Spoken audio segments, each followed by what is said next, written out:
The Southern Alberta Council on Public Affairs acknowledges that we are gathered on the lands of the Blackfoot people of the Canadian Plains, and we pay respect to the Blackfoot people, past, present, and future, while recognizing and respecting their cultural heritage, beliefs, and relationship to the land. We offer respect to the Métis and all who have lived on this land and made Lethbridge their home. Okay, and good afternoon. I'm Digveer Jais, President and Vice Chancellor at the University of Lethbridge. My Blackfoot name is Ekayeni, meaning fast buffalo. I'm honored to have received this name gifted to me by Elder Dr. Mike Brucehead. It's my pleasure to be here today to speak to you about the University of Lethbridge's new strategic plan. And this is the first presentation I'm making on the plan, so hopefully it would synchronize between the slides and my notes, and to provide some update on exciting initiatives which are currently happening at the university. As Alejandro mentioned, our university's Blackfoot name is Iniskim, which means sacred buffalo stone. The University of Lethbridge acknowledges and deeply appreciates the Blackfoot people's connection to their traditional territory. We, as people living and benefiting from the Blackfoot Confederacy traditional territory, honor the traditions of the people who have cared for this land since time immemorial. We recognize the diverse population of indigenous people who attend University of Lethbridge and the contributions these indigenous peoples have made in shaping and strengthening the university community in the past, present, and in the future. I'm very pleased to see so many people here and to share our university's strategic plan. As many of you know, or probably all of you know, the University of Lethbridge was founded close to 60 years ago thanks to the persistence of a forward-thinking group of citizens who identify a need for a university in southern Alberta and who pushed ahead with a wholly unique model that sets the University of Lethbridge apart. While a lot has changed since then, I'm happy to say that innovative spirit remains at the heart of our university. We are still looking ahead, pushing boundaries, and offering an educational experience like no other. Since then, University of Lethbridge has evolved as one of country's leading research-intensive universities, renowned for its commitment to students and student experience. Each year, we welcome more than 8,000 undergraduate and graduate students to our campuses in Lethbridge and downtown Calgary. We have over 55,000 alumni making contributions in communities around the world, including more than 13,000 right here in southern Alberta. And we know this is just the beginning. In 2023, shortly after I became president, University of Lethbridge set out to build a strategic plan. Our priority was to bring together our internal and external stewards and champions to collectively set bold and ambitious directions. The incredible input and engagement we received from students, employees, alumni, and external community supporters was critical, and the results are inspiring.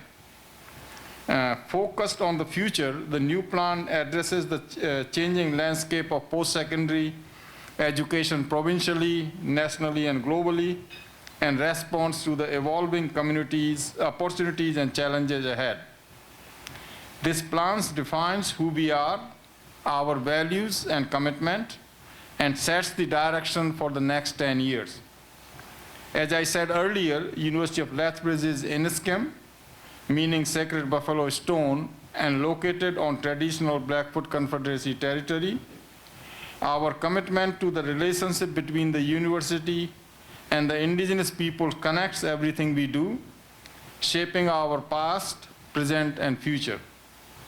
Indigenous knowledge cultures and traditions are woven into the fabric of our university, as is reflected in the strategic plan's creation, including the metaphorical use of TP as a representation of how the plan is constructed.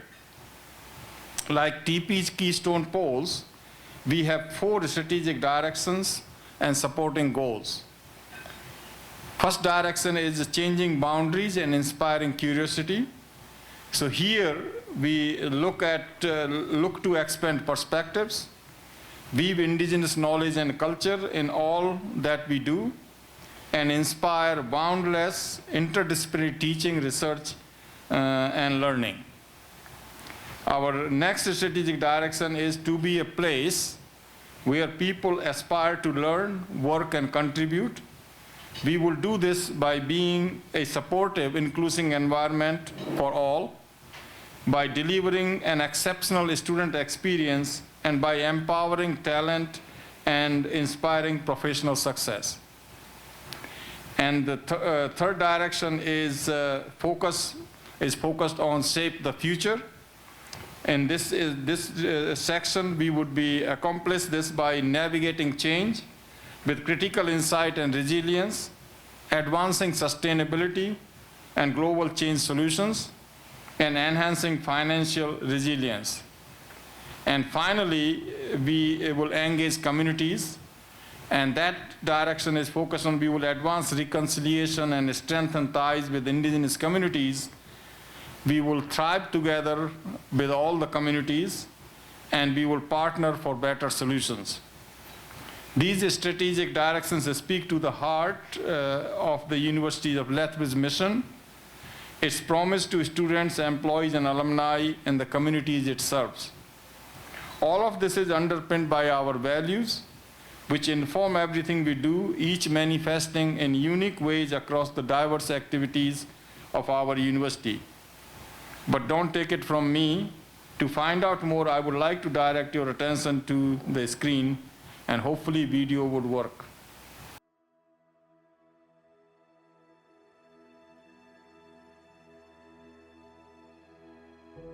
The University of Lethbridge is Iniskim, or Sacred Buffalo Stone, located in the heart of traditional Blackfoot Confederacy territory in southern Alberta. Since our founding in 1967, ULethbridge has supported the region through teaching, research, and outreach activities. Together, we have prepared thousands of graduates to make important contributions in communities around the world. Nearly 60 years later, we proudly launch our next strategic plan, a shared vision that responds to evolving opportunities and challenges. Our plan addresses the changing landscape of post-secondary education provincially, nationally, and globally. The University of Lethbridge strategic plan defines who we are, our values, and commitment. Our university is a place to grow and find your purpose. We are an inclusive university that values diverse experiences, backgrounds, and perspectives. ULethbridge excels in teaching, research, and creative activities, while imagination, innovation, experiential learning, and problem-solving thrive across disciplinary boundaries. Together, we equip students to excel in a rapidly changing world, and we work in a partnership with communities to build a better tomorrow. When we describe Iniskim's 4 strategic directions and supporting goals, we can look to Nituyas, the TP. For the Blackfoot people, the TP is where the transfer of knowledge takes place. There are 4 keystone poles that make up the TP structure, with supporting poles that come together in a circular design, without hierarchy, intersecting at the top of the TP, reaching for the sky and stars. Like the TP's keystone poles, at Iniskim, we have 4 directions and supporting goals, all intersecting, crossing boundaries, and transferring knowledge. Our 4 strategic directions and their supporting goals will guide, challenge, and inspire. Together, we will challenge boundaries and inspire curiosity, be a place where people aspire to learn, work, and contribute, shape the future, and engage communities. Everyone is invited to our TP. It is home for our students, employees, alumni, and friends. Now, the important work begins. We need to work together to bring our collective vision to life. It's time to connect, be courageous, and take action. It's all of us together, Kistunnun Kanitapi, that will help us achieve our goals. Together, we will transform lives and communities.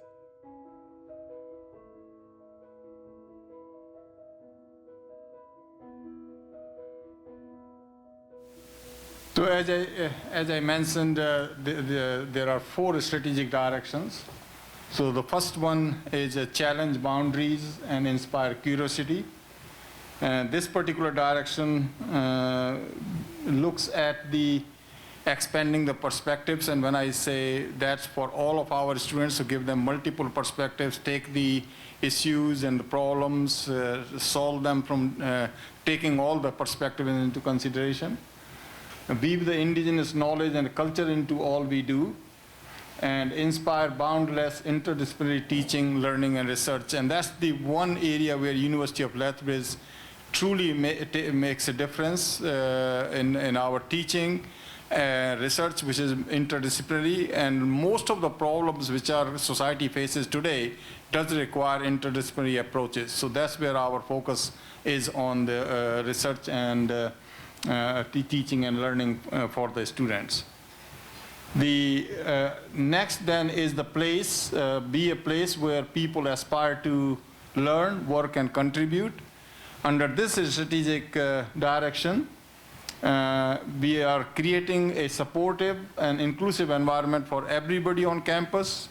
We are looking at delivering an exceptional student experience from a student perspective, and empower talent and inspire professional success of our staff. And that is both the faculty members as well as the support staff. The third is the shape the future. Under this strategic direction, we are basically making sure our students have critical thinking skills, and so they can navigate the change with critical insight and resilience.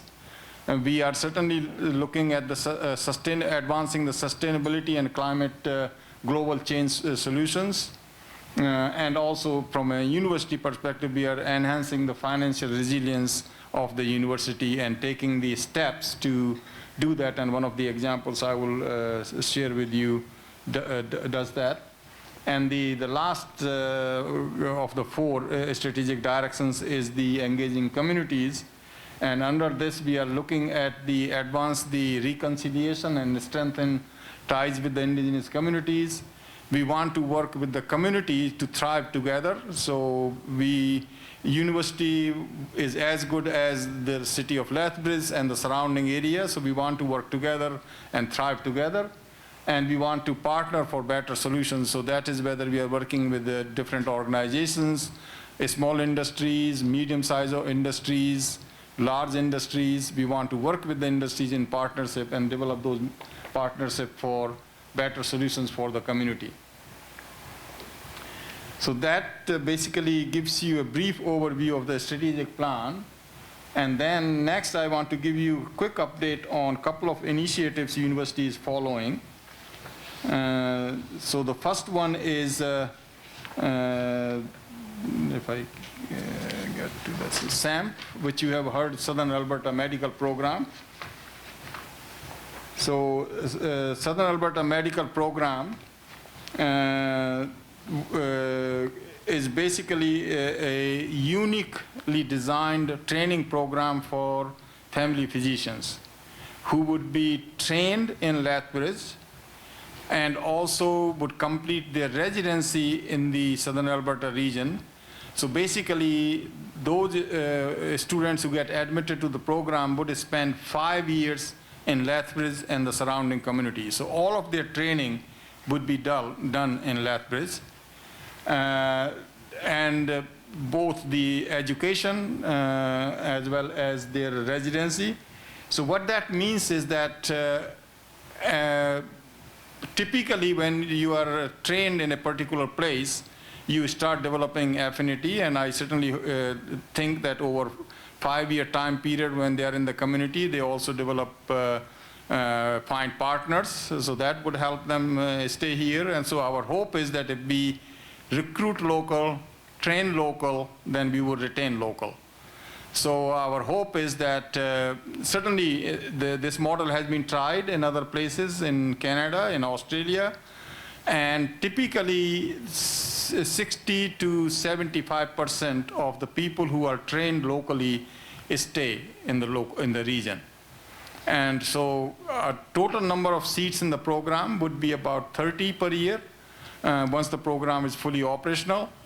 And so in the residency family physician residency program is a 2-year program.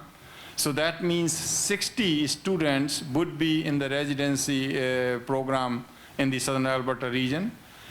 We have been given actually 36 seats for residency, so 72 students or medical doctors would be in the residency program once the program is fully operational, and those 72 residents would be working in Southern Alberta.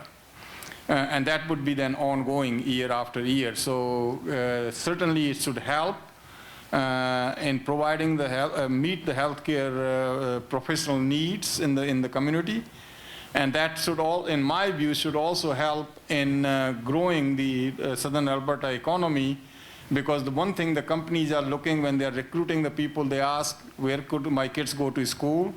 Can I get a family physician, or how is the healthcare system? So it would help in providing that to the employees we would be attracting to the region. So it's in the long run should certainly help grow the economy of the region. And we should have hopefully enough family physicians. So out of 36, if 2/3 stayed, that still is 24 new doctors every year added to the community. And then certainly they would hopefully in Southern Alberta, but then hopefully they would also provide services to the other rural communities in the region. So the program, I think I have given you the details, but it would train the undergraduate medical students at the University of Lethbridge and in rural communities across Southern Alberta.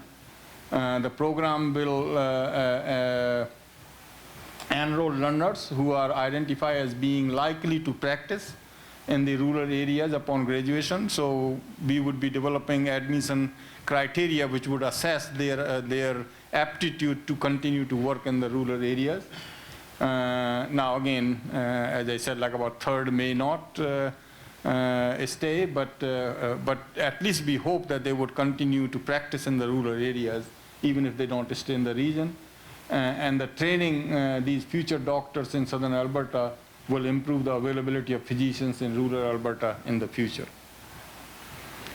The next, I want to give a quick update on the ULBC, and hopefully you have heard about the University of Lethbridge Business Corporation, or ULBC. This corporation is an independent entity which is has been set up to make sure that universities' charitable status is not compromised, and the university is the only shareholder for this corporation. So any profits they generate or any income they generate would be then given to the university for its operating expenses. So this is embracing certainly university is taking a unique approach in here. The same thing, like it's focused on, it meets all of our strategic directions. So certainly very closely with the connecting the communities. It directly relates to It would provide opportunity for a student to do research projects on a community-based projects. So it helps with the first strategic direction. It would certainly help food security issues for our students. We would have unique small, medium-sized enterprises hopefully would look to locate there, because they would then have a work integrated learning opportunity for the students. And so this unique facility is on the south side of the campus, between where the stadium is, so on the south of the stadium and the River Stone. That land is what they are going to focus on developing.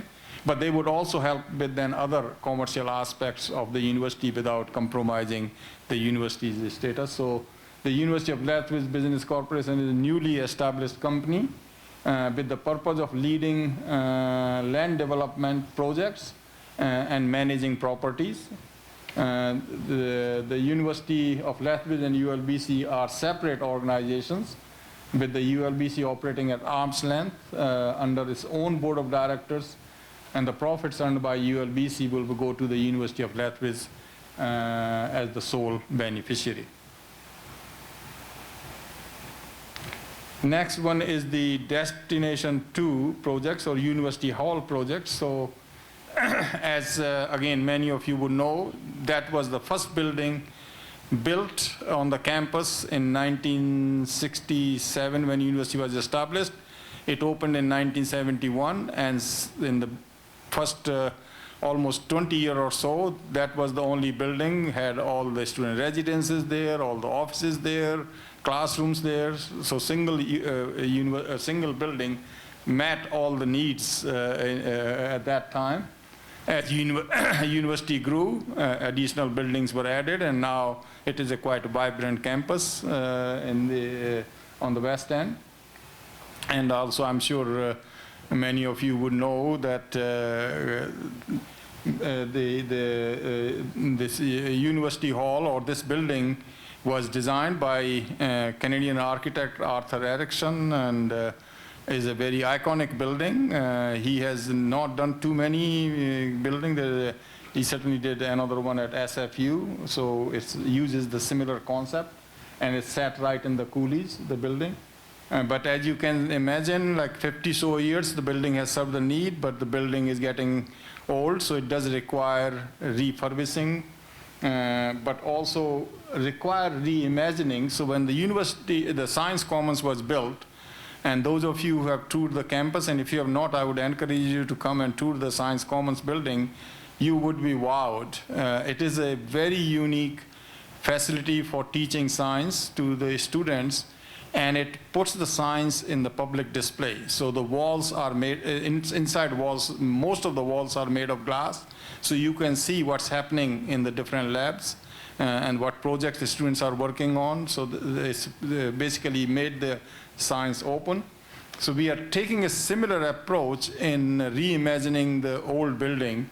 So certainly it requires upgrades and all that, but how we would restructure the space inside so it meets the needs of the 21st century learners, the researchers, and the community on campus.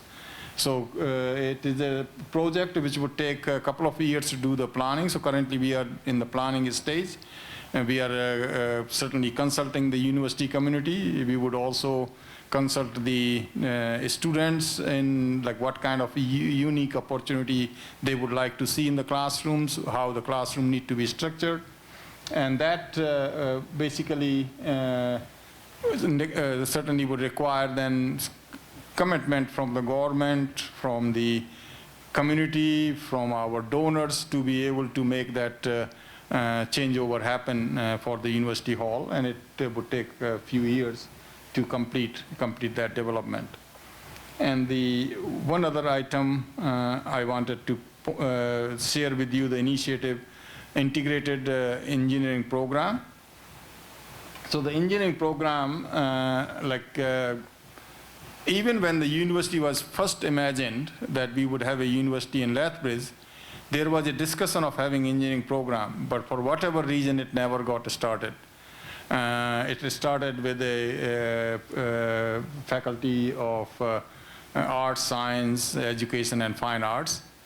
So there was a desire on the part of the community to have an engineering program even 60 years ago. We are currently exploring the possibility of starting an engineering program and going through the planning stage. When I say planning stage, we certainly are doing the curriculum planning internally, but we are having a lot of connections and meetings with the industry, which is in this region. So naturally, agri-food corridor is it's a premier corridor for agri-food innovation, both production and processing. So it would be that area, the sustainability. We are looking at water quality and quantity issues, and food production and processing systems. So the the reason I'm saying integrated engineering is it would expose the students to basically meet the need of Southern Alberta companies, the kind of engineer they want to hire. So it would not be a traditional civil, mechanical, electrical engineering program. It would be an engineering program which would prepare them to work and support the growth of the Southern Alberta. So once the proposal is developed, we have had a consultation. We would then request funding from the provincial government to start the program. So it might take a couple of years before it is ongoing. But the demand for engineering talent is there in the community. And to give you an example, we have a cohort right now which transfers to University of Alberta. We only have 60 seats. This year we are 180 qualified students who could have started that program. So the demand is there. And so we hopefully can convince the government that there should be an engineering school here.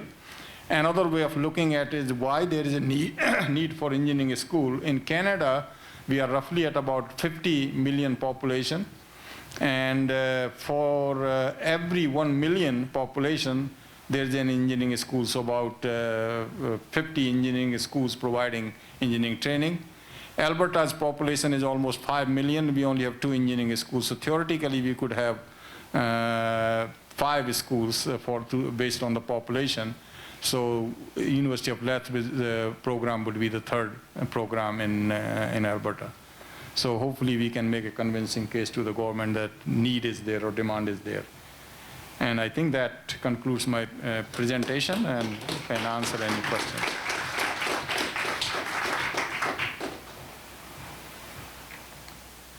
Thank you very much, Dr. Jayas. Before we move into announcements and Q&A, I'd like to give a brief moment to properly acknowledge our speaker.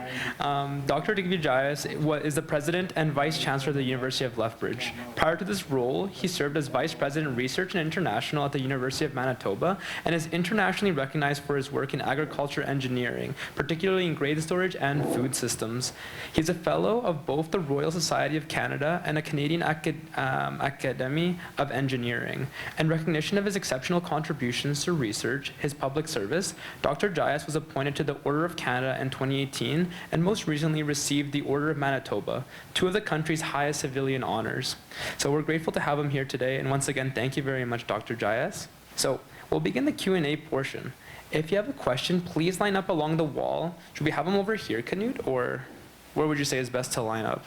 Yeah, maybe just back here on the side. Thank you. State your name and keep any background commentary brief. Ask a clear, respectful question and before returning to your seat. Yeah, thank you very much. And also I brought a little handout here. So I don't think I didn't know how many people would be here. So I brought one for everyone. But if you are interested, this basically shows our 4 strategic directions. So you can, and it gives our metaphor how the TP is used for designing the plan. So please feel free to take one. Okay.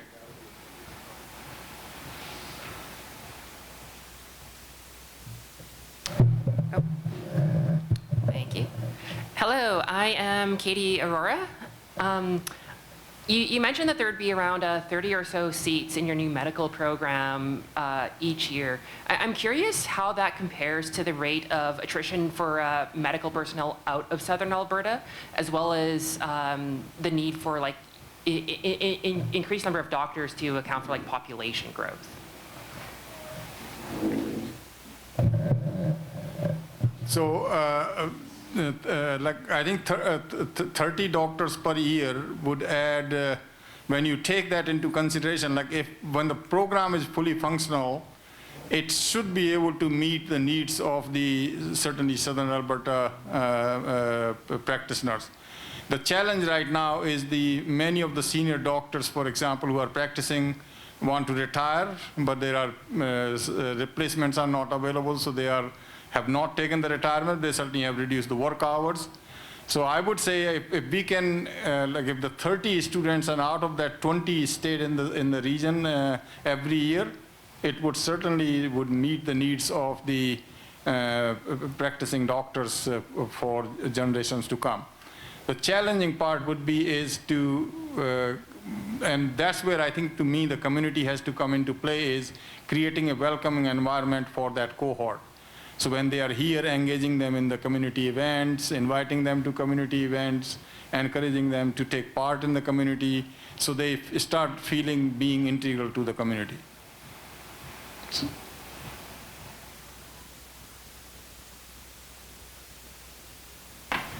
Hi, I'm Chris Wakeham. I'm a senior and I'm a university student. I'm taking public health. My question is about housing.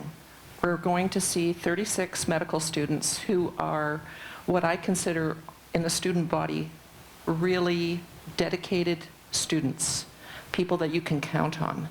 They are also in need of housing. And I'm wondering where Lethbridge sits in the housing problems. I mean, we saw that the government got involved last year in stopping foreign students or putting a limit on because of a housing challenge. How's Lethbridge doing, and how can we as senior citizens help? So there are a couple of things in that particular question. So certainly the housing issue in Lethbridge is not same as it's in Toronto or Vancouver, but the housing need is there. For medical students, currently we are looking at the possibility of if they want to stay together in the residence. So we are looking at blocking portion of the residence for medical students. So they would stay as a cohort, but as you know, in medical education, you are basically either in the classroom or working with the patients, and maybe you get few hours for sleep and all that. So we want to create that space, hopefully, so most of them would decide to stay, and we would then allocate 30 rooms or 60 rooms in the residence for that purpose.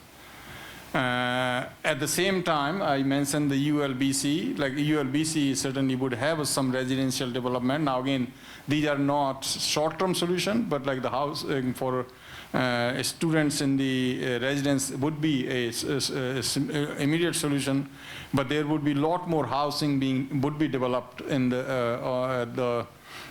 with the ULBC, and that hopefully would create affordable housing available for the students. We are currently working with the 7th Generation Society to create another residence for Indigenous students. And that would be where the other residences are, so part of that residence complex. And if the federal government allowed the universities to be eligible for multi-unit housing as a partner, then we would certainly explore the possibility of creating another 300, 400 bed housing unit on campus. So it certainly is on our mind that we need to support that, and we certainly need to create that for the medical students as a cohort. The thing which I mentioned about how community can help is, like, as you know, when the medical students would go for residency program, they have to now go away for, like even during medical training, they would typically go for a week or 2 weeks for training, and what is referred to in medical training as clerkship period. They go to the Southern Alberta communities. And that's where I say the communities can step up and help provide the housing for them, so they don't have to worry about finding a housing, because in many of the smaller communities where they are going, housing is not probably even rentable available. So that's where we are working with the communities and encouraging them to think innovative ways of providing the accommodation for residents, or maybe even the municipalities creating a 1-bedroom unit, and then that become a rotating unit for residents to come and go and use that facility. So those are the things we are taking into consideration.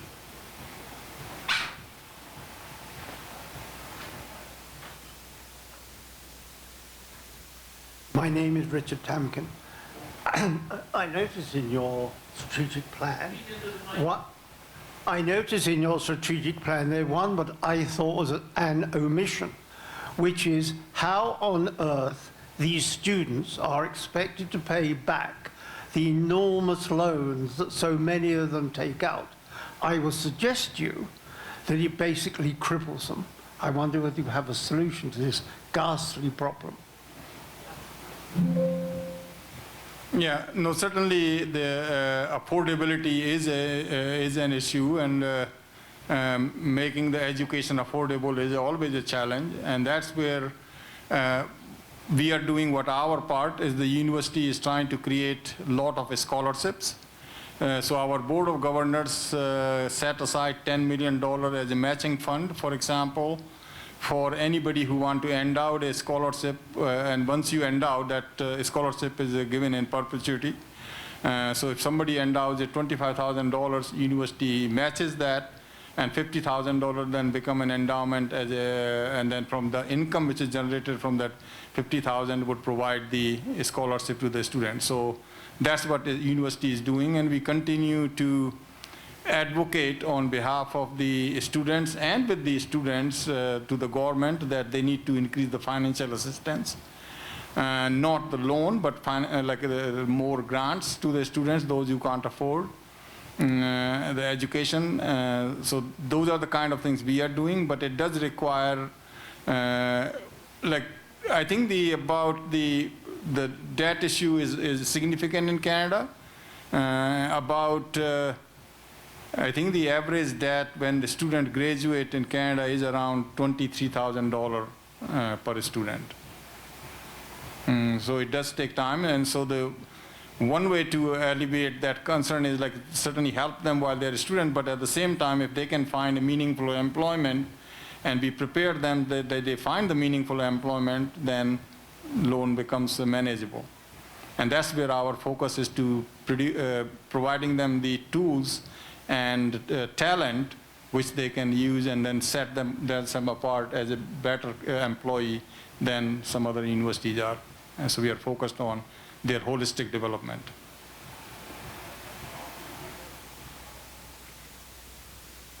Hi, my name is Lori Schultz, and thank you very much for your presentation today. My question is in regards to the medical program.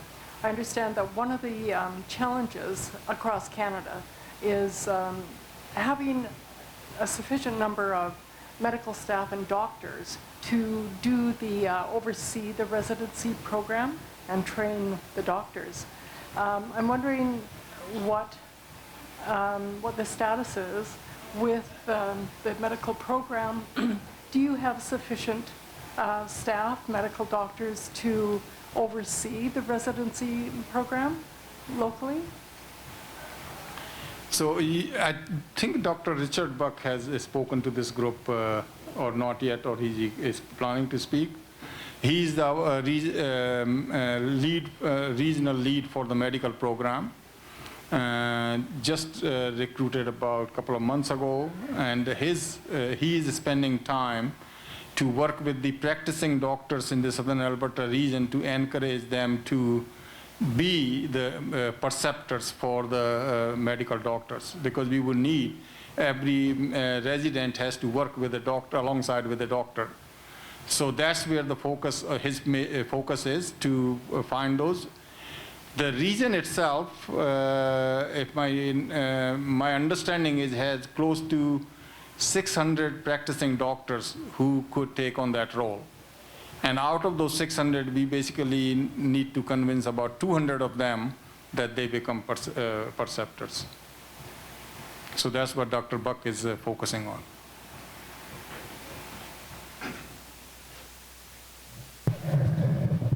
Thank you. Ken Sears. And this background is necessary. I just graduated from the University of Lethbridge last spring. I was also one of the first 4 people in residence when that building opened across the river. So I do have a fairly long, albeit checkered, relationship with the university. And I'm sorry, but when you start talking about the engineering program, I've heard this before. I've heard this many times before. Just as a matter of history, when the university opened, it had 2 basic faculties. It had arts and science, and it had education. That was it, and that was what was intended to be. Within about 3 years, they introduced a management arts program. And what that had the result of doing was beginning to fragment the faculty and the student body into 3 separate bodies. There was some interconnection, but it was beginning to fragment. Over the years, what's happened is we've seen the emphasis shifts from management to science, and now you're beginning to talk about engineering. And when I came back to university 5 years ago, one of the things that became really obvious to me was the university in and of itself is fragmented now. There is not a lot of communication and intercommunication between the faculties, and therefore I'm assuming between the student groups. And that concerns me, because that is not education, that's vocational training. And so how are you going to deal with that? I would ask Alejandro to maybe speak from a student perspective, that how he sees the interactions are happening. But the one thing with the University of Lethbridge is our foundation of liberal education is still there. Every student is expected to, so like even the student who would be in engineering program would be expected to spend half a year equivalent in social sciences and humanities and learning, taking courses from the social sciences and humanities side. So with that liberal education foundation, I think we certainly encourage the student to explore, and there are many students who come with something in mind and then they change their direction, and the university facilitate that change in their educational program. So now in terms of the need for engineering, it's not a fragmentation. I see the need of the community. Like certainly last 2 years, I have been only here 2 years, and I had visited many of the manufacturing companies here, mainly in agri-food. Almost everyone, without me asking, everyone say, when are you starting engineering program? Or when is the university starting engineering program? There is a shortage of engineers in the region. And as I said, with Alberta's population where it is, there is a need for more training of the engineers.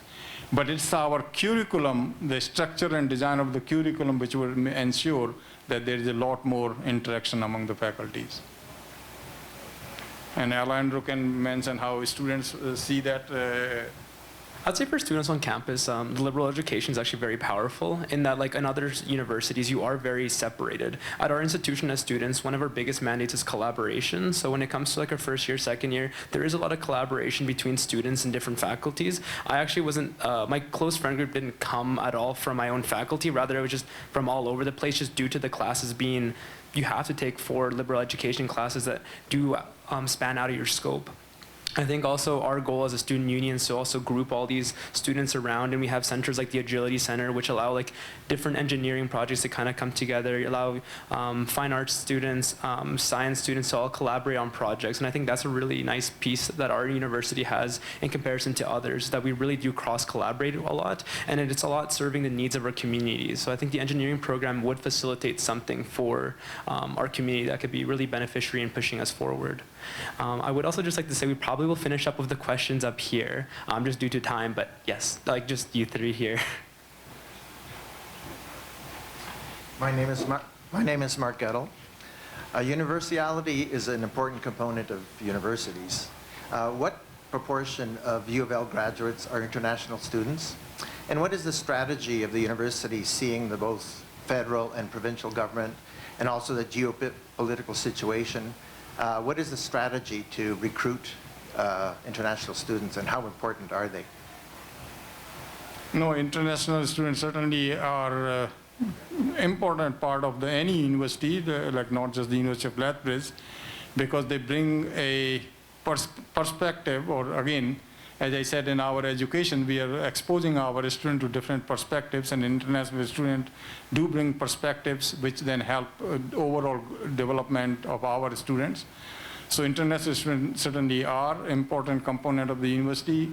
In terms of the impact, the federal government policies, like the federal government is not going to shut down the international students, like not like totally cut off. They would certainly reduce the numbers.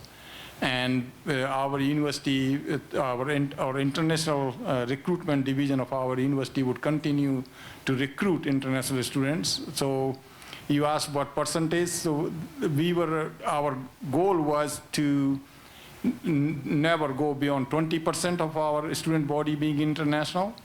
We did reach around 17%, and then because of the cut, now we are down to around 12, 13%.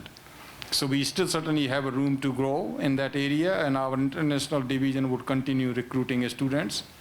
Personally, I think 20% is the right balance between the international and domestic students. Some universities, and the reason I think some of these problems got created, not the universities, but some colleges went as high as 65, 80% international students, and that's where the troubles started. So I think if it was done systematically and had a limit that none of the university would have more than 20%, if that's the number, or if they think 15 is right or 25 is right, but not certainly 50 or 60 or 60%, yeah.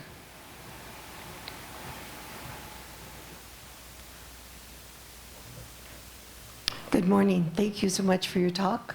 I'm Bev Mundell-Atherstone. I have a couple of points. Like Ken, I was here in the early 80s, actually came in 78. University Hall was designed by Erickson as an open concept. In fact, when I was a young prof in the 80s in the Faculty of Ed, all the disciplines were on 8th floor. We could walk down the hallway and talk to anyone, whether it was in science, psychology, math, education. We could walk down the hallway and see anyone and talk to the most brilliant minds on campus. Then I watched as it was carved up during the 90s and 2000s into smaller and smaller rooms, losing the light and losing that open concept. I just want to mention another thing. This SACPA always puts on an annual SACPA on campus for the students at the university to speak. This year, the speeches were fabulous. The issues that the students talked about in terms of envisioning a better university was starvation amongst students, real hunger, because various reasons, but one was the cost of food on the food plan and the abominable food on this plan that was high in carbs, low in fresh fruit, veggies, and low in protein. So someone else talked about housing and someone else about other student needs, and here food is essential. The third point I want to bring up to you is in an era when democracy is under assault at every level, whether it's within the community, provincially, federally, or cross-nationally, it would appear that the liberal education program at the University of Lethbridge is key to teaching students how to tell lies and non-truth from reality. It seems like we should get back to our roots. And speaking about lies, I'd like to know what is the impact of the UCP government cuts to the strategic plan of the University of Lethbridge? Thank you very much.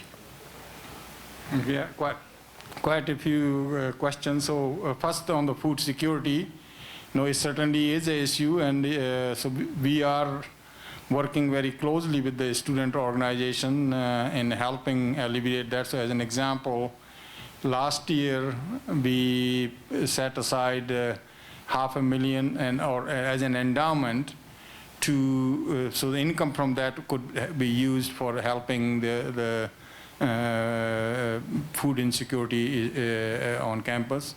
Similarly, we are encouraging our staff to volunteer, and then there are food pantries in different locations. There's a food Orega program. Our Senate is squarely focused on increasing the funds for students don't go with their starvation.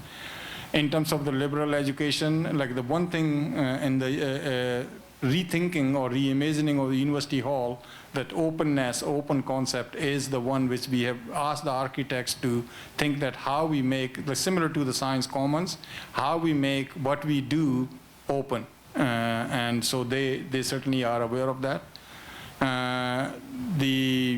You had about the impact of the UCP cuts, like certainly when you have a 25% cut to the budget, it's quite significant. And then last 3 years has been a flat grant, so which means really with the increases in the salary, the CPI, the cost of living increases, it really, when you get a zero funding increase, it really is a cut.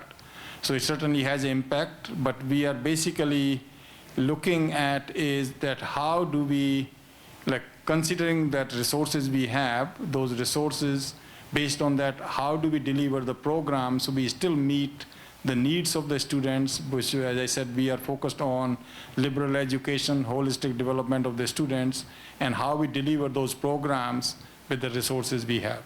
And that would always be the case.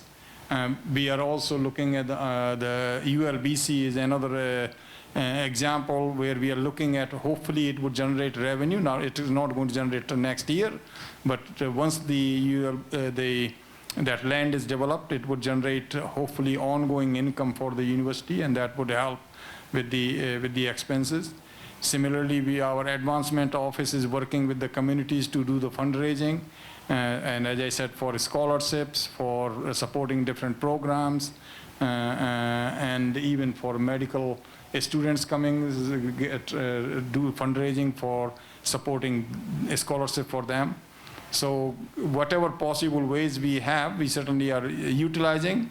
But certainly another thing I would say is the governments provide the funding based on what they hear from the community. If the community is not saying that higher education and the university is critical and important, government ignore it. So to me, is that everybody here and everybody in the community need to also let the politicians know that university system need to be funded appropriately to meet the needs of the community.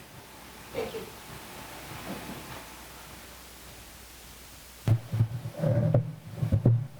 Thank you very much, Digvir, for coming to speak at SACPA.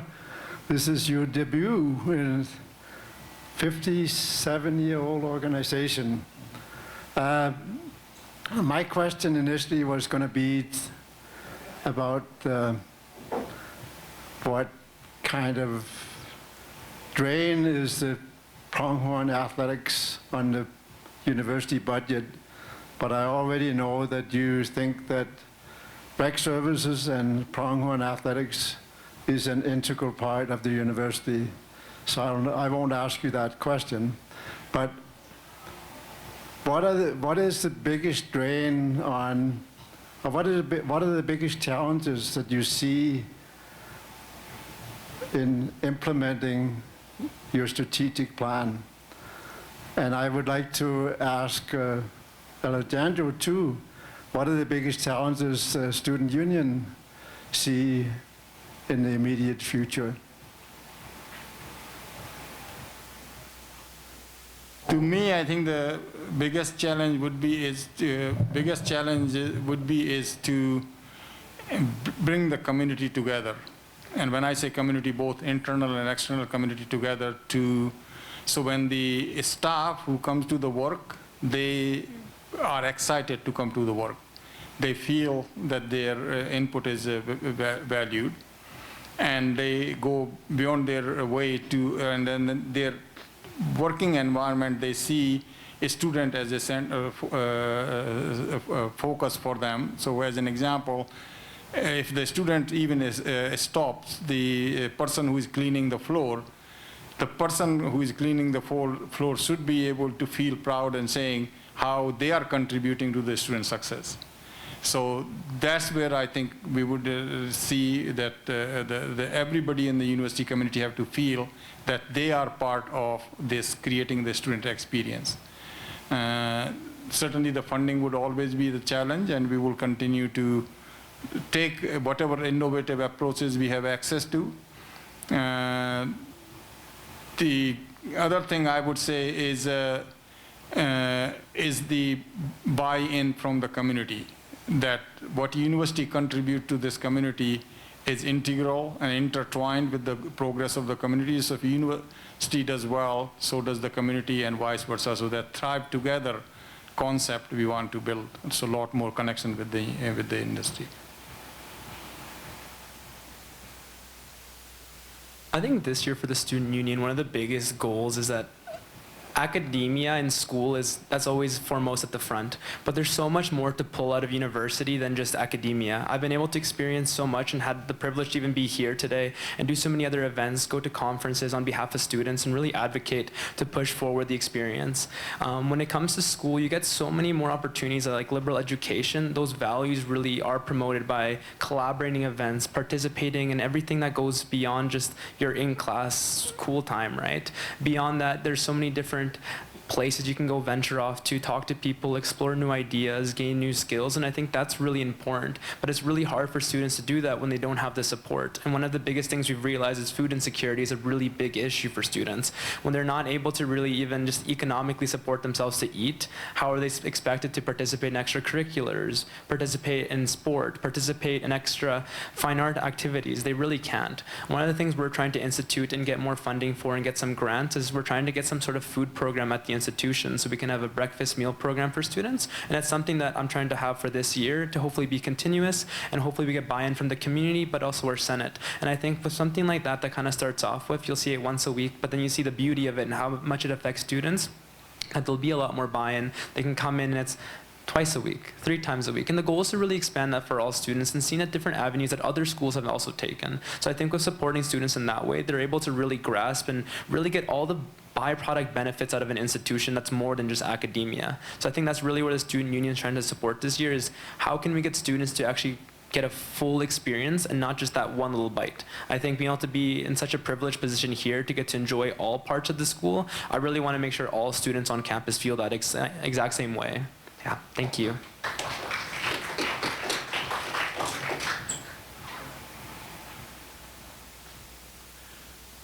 Graham Greenlee is my name. When I started university a few years ago, I went to Edmonton to the University of Alberta and studied in the Faculty of Agriculture. At that time, there was no University of Lethbridge at all, let alone a Faculty of Agriculture. We know that agriculture is a huge industry in southern Alberta. Is there a Faculty of Agriculture at the University of Lethbridge? There is no Faculty of Agriculture at the University of Lethbridge, but we do offer agricultural focused programs through Dillon School of Business, which is focused on the farm management or agri-business side. There is similarly in the biological sciences, there are programs which are focused on agriculture. So currently we brought in 3 external people to help assess what our agricultural offerings are and how do we package them together so that it is focused delivery of the program. And so once that report is in, then we will look at it, how do we deliver that program.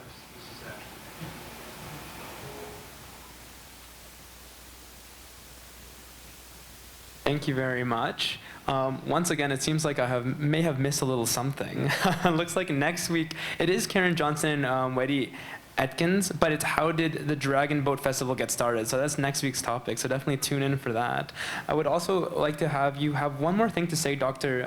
Jayas, a brief home message that everyone can take here before they leave.